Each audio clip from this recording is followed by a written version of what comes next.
All right, Tetron Invest, some brief GameStop thoughts. Of course, to my favorite company. I like the stock. None of this is financial advice, just my personal thoughts and opinions. But when I went on Reddit last night, it was Sunday evening. I hadn't really gone on the weekend. I was down at the beach doing a couple different things all throughout the weekend, right? Just hanging out, living life, because that's, when you invest, that's part of it too. You got to live a little bit. You can't just be like, oh my gosh, my investment, right? Or at least that's my philosophy. That's what I think. Do what you want, right? But when I was reading a lot of like Wall Street Bets, Supersonic, just gauging the general social sentiment, there was a lot of hype around GameStop, stock split, right? A lot of different things. But at the end of the day, right, what have we learned from this saga, or what have I personally learned, is that shorting hedge funds, if they are controlling the narrative, right, if there's naked shorts out there, all these different things that are potentially going on in just different ways, the market is just not proper, right, and not being traded, or companies aren't being traded the way they should because of dark pools, off exchange, all that craziness, right?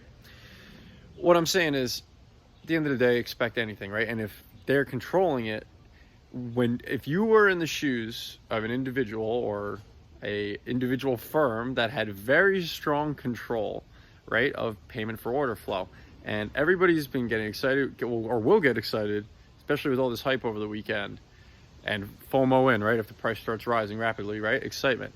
Starts dipping rapidly, right? Excitement. Oh, buy the dip, it's gonna rip next, right?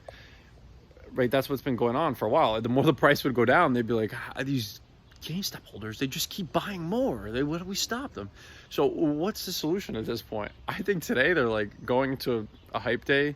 They're like, all right, let's just try and make the stock trade sideways as much as we can, control the price action as much as we can, and just make it so boring that no individual trader wants to be in it. Maybe we can shake out some paper hands, right? I mean, if I was in their shoes, that's what I would kind of do at this point, right? I guess, if you're just fighting to live another day, I feel like that's kind of what happened today. And also just something I've been generally thinking about is, a lot of stocks that split, like when Tesla and Apple split right around the same time, they both had massive post-split rallies. So I know Tesla's was the stock split dividend. I don't believe Apple was in that form. I'd have to double check that. But what I'm saying is, if nothing happens in these next 4 trading days, don't think like, oh, that's it. Oh, nothing's going to happen now. Like, they're just going to wiggle out again. They always find a way to wiggle out of it, right? But don't be mistaken.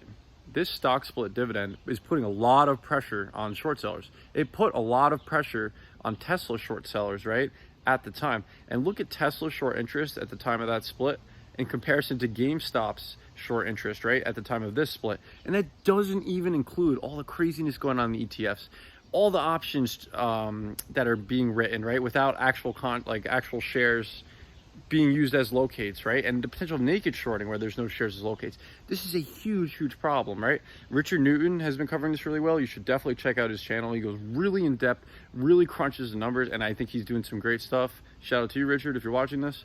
But all in all, just expect anything. Expect anything. All I really do right now with I'm making these videos, I'm just giving you my thoughts, how I'm seeing it. Like, I'm really no different than you. Like, I'm just a guy, like, living my life on the weekend, recording these videos. Like, look at this. I just got home from work. Like, that's why, I like the stock. That's all I'm saying. I like the stock.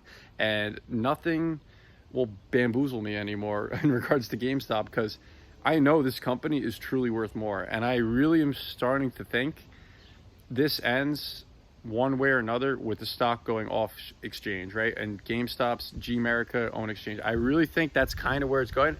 But again, that's just my thought. Go do your own research. Go think that for your own reasons. I think that because I think Ryan Cohen sees what's going on, sees the need for change, sees an opportunity to do something big. And GameStop, a lot of their hires have been legal hires, right? And maybe it's also just in preparation if the stock split dividend doesn't have like a smooth payout, right? Like the shares aren't properly paid out, like there's not enough shares to go around. Huge problem, recalls, I don't know. But if you were Ryan Cohen and GameStop, wouldn't you want to have yourself in position to move forwards if the DTC didn't have your back, if the New York Stock Exchange didn't produce the shares as they should be, considering it's a stock split dividend and they're supposed to carry that out, right? I don't know. Again, a lot can happen in the back half of 2022. Keep in mind, too, the NFT marketplace is going to be launched any day now. Any day now. We're seeing all these eyes on Twitter and everything. How about the fact that store leaders and individuals that are working in the stores, there's big updates coming for them soon. Remember that in the press release? Although it was overshadowed by CFO is gone. Guess what? They got rid of him. They chose to get rid of him. It's a tough part of business, but business is business. These are my GameStop thoughts right now. Hope you have a great day, a great night.